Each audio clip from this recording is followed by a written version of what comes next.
बिस्मिल्लाहिर्रहमानिर्रहीम। तमाम देखने वालों को अस्सलाम वालेकुम। आज एक और इम्पॉर्टेंट लेक्चर के साथ आपकी खिदमत में हाज़िर हूँ। आज का हमारा topic first year principles of economics से रिलेट करता है और इसमें सेक्शन ए माइक्रो इकनॉमिक्स का एक इंतहाई इम्पॉर्टेंट टॉपिक है, थ्योरी ऑफ कंजम्पशन। आज हम इसके एमसीक्यूज़ को डिस्कस करेंगे। फॉर्मेट वही रहेगा, आपके सामने एक एमसीक्यूज़ मैं शेयर करूंगा और एज़ यूजुअल उसके 4 ऑप्शंस होंगे और आपको सही ऑप्शन जो है वो गैस करना होगा और नेक्स्ट स्लाइड में मैं आपके साथ उसका सही आंसर जो है वो शेयर करूंगा। आपको 5 सेकंड दिए जाएंगे अपना जवाब गैस करने के लिए। तो इससे पहले कि हम शुरू करें अपने लेक्चर को, एज़ यूजुअल आपसे वही अपील है कि इस चैनल को सब्सक्राइब कीजिएगा और बेल आइकन का बटन ज़रूर दबाइएगा ताकि आपको इस तरह की इम्पोर्टेंट वीडियोस मुतवातिर मिलती रहे। तो शुरू करते हैं, अपने सवालों की तरफ चलते हैं हम जी। नंबर 1, कंजम्पशन मीन्स, कंजम्पशन किसे कहते हैं? Utilization of goods, B utilization of services, C utilization of goods and services, या D none of the above. इसका correct answer option C, utilization of goods and services. Next question की तरफ चलते हैं। In economics utility means, economics में utility हम किसे कहते हैं? यूज़फुलनेस इन अ प्रोडक्ट, किसी भी प्रोडक्ट में कंज्यूमर के लिए usefulness. B harmfulness in a product, किसी भी प्रोडक्ट में कंज्यूमर के लिए हार्मफुलनेस। या want satisfying power in a product, या किसी भी प्रोडक्ट में ये सलाहियत होना कि आपकी किसी भी किस्म की यूज़फुल या हार्मफुल वांट्स हों, उसे वो सेटिस्फाई करने की ताकत रखते हैं, या none of the above. Option C इसका करेक्ट आंसर है, want satisfying power in a product.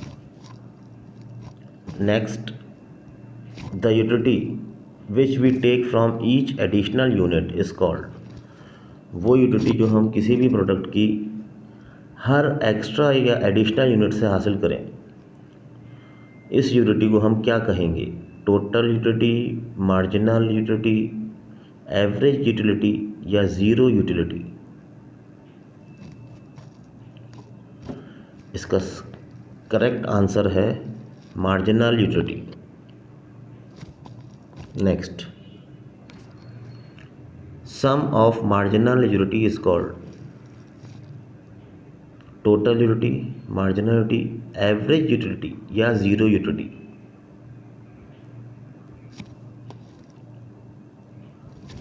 इसका करेक्ट आंसर है टोटल यूटिलिटी, यानी कि हम किसी भी प्रोडक्ट की बहुत सारे यूनिट की जब हम यूटिलिटी को सम कर दें, यानी कि सम ऑफ मार्जिनल यूटिलिटीज़ भी हम कह सकते हैं, it's called total utility. Next, saturation point is that point where, saturation point कौन सा होता है जहाँ पे total utility becomes maximum, B total utility becomes constant, C marginal utility becomes zero, या all of the above.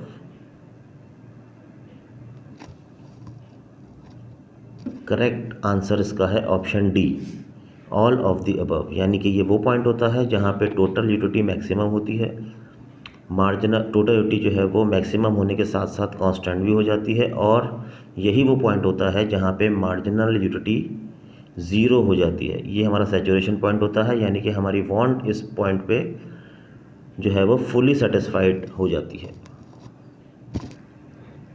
6, when total utility becomes constant, then marginal utility is positive, marginal utility is negative, marginal utility is zero, या marginal utility is decreasing।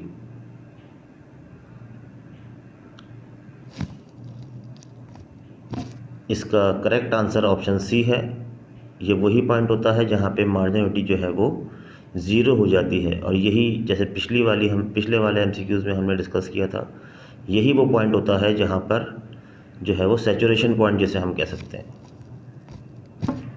7. When marginal utility becomes negative, then total utility is increasing, total utility is 0, total utility is decreasing, या total utility becomes constant.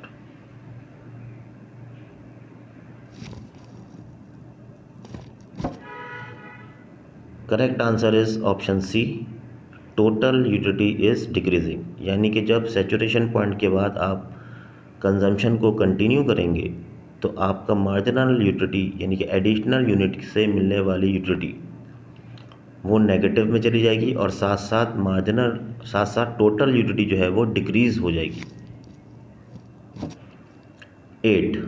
When we consume the successive units of a product, then जब किसी भी product को हम successively use करेंगे यानी कि uninterrupted use करेंगे, विदाउट एनी गैप यूज़ करेंगे, तो क्या होगा? मार्जिनल यूटिलिटी डिमिनिशेस, कमी आ जाएगी मार्जिनल यूटिलिटी में, marginal utility increases, marginal utility में इजाफा होगा, total utility decreases, total utility जो है वो कम हो जाएगी, या marginal utility remains constant. Correct answer इसका है option A, marginal utility diminishes. ये actually law of diminishing marginal utility की बात हो रही है कि जब हम एक के बाद एक यूनिट सक्सेसिवली यूज़ करेंगे तो हर एडिशनल यूनिट से मिलने वाली यूटिलिटी, जिसको हम मार्जिनल यूटिलिटी कहते हैं, उसमें कमी आनी शुरू हो जाएगी। Next, during law of diminishing marginal utility all the units must be consumed successively, तमाम यूनिट्स का ये अजम्पशंस हैं।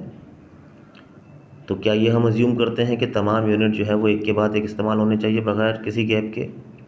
All the units must be identical, क्या तमाम यूनिट्स जो है वो किसी भी प्रोडक्ट के वो एक जैसे होने चाहिए?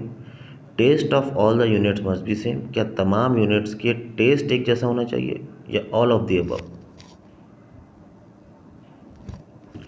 करेक्ट आंसर है all of the above.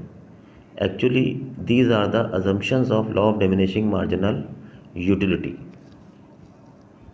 Next, the hypothetical unit to measure utility is kilometre, millimetre, centimetre या utils.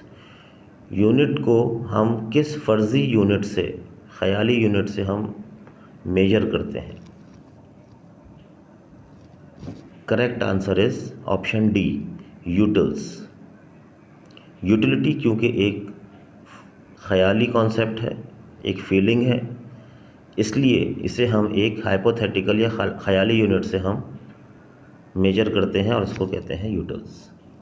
Next, the shape of marginal utility curve is downward, B falling from left to right, C negatively sloped, D all of the above.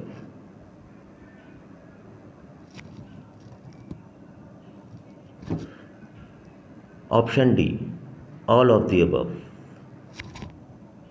Marginal utility curve downward होता है और downward curve को हम negatively slope भी कहते हैं और falling from left to right भी कह सकते हैं।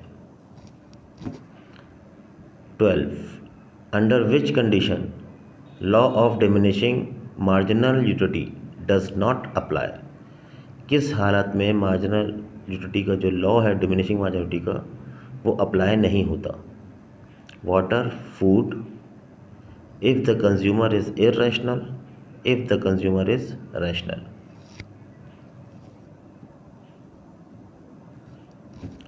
Correct answer is option C, if the consumer is irrational, यानी कि वो नॉर्मल दिमागी हालत में नहीं हो, किसी नशे की हालत में हो या किसी ऐसी कैफियत में हो जिसमें उसे अपने आप पे काबू ना हो, तो ऐसी सूरत में law of diminishing marginal utility उस पर अप्लाई नहीं होगा।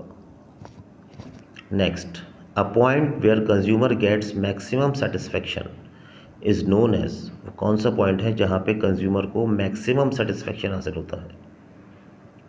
Consumers equilibrium point, saturation point, firm's equilibrium point या मार्केट इक्विलिब्रियम पॉइंट?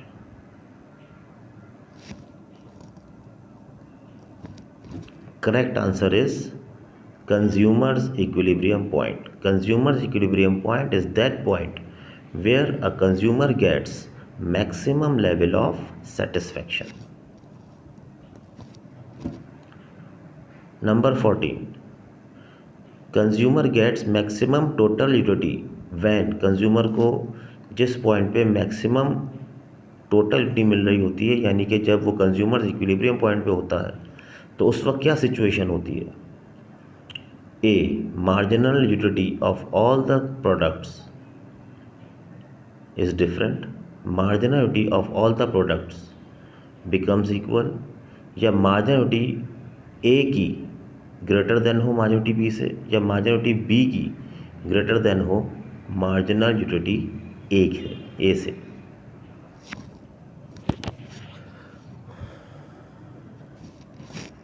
तो इसका करेक्ट आंसर है कि जब marginal utility of all the products becomes equal, जब तमाम प्रोडक्ट की मार्जिनल यूटिलिटी इक्वल हो जाती है, वो पॉइंट कंज्यूमर्स इक्विलिब्रियम पॉइंट कहलाता है या point of maximum total utility कहलाता है।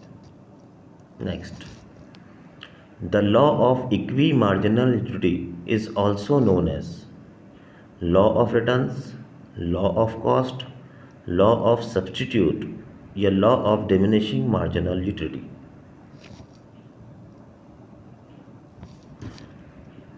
इसका करेक्ट आंसर है option C, law of substitute. इसे लॉ ऑफ इनडिफरेंस भी कह सकते हैं। तो ये थी आज की वीडियो। उम्मीद है कि आपको पसंद आई होगी। अगर आपको ये वीडियो पसंद आई तो आप सब्सक्राइब कीजिए हमारा चैनल और बेल आइकन का बटन ज़रूर दबाइए, और साथ में लाइक भी कीजिए और कमेंट सेक्शन में अपनी राय ज़रूर दीजिएगा कि आपको ये वीडियो कैसे लगी। और ये भी आप कह सकते हैं कि अगर आपको कोई ख़ास टॉपिक समझना है, तो किसी टॉपिक में आपको प्रॉब्लम फील करते हैं, तो आप कमेंट सेक्शन में ज़रूर लिख के भेजें। तो इंशाअल्लाह ताला अगली वीडियो में फिर मुलाकात होती है। तब तक के लिए अल्लाह हाफ़िज़।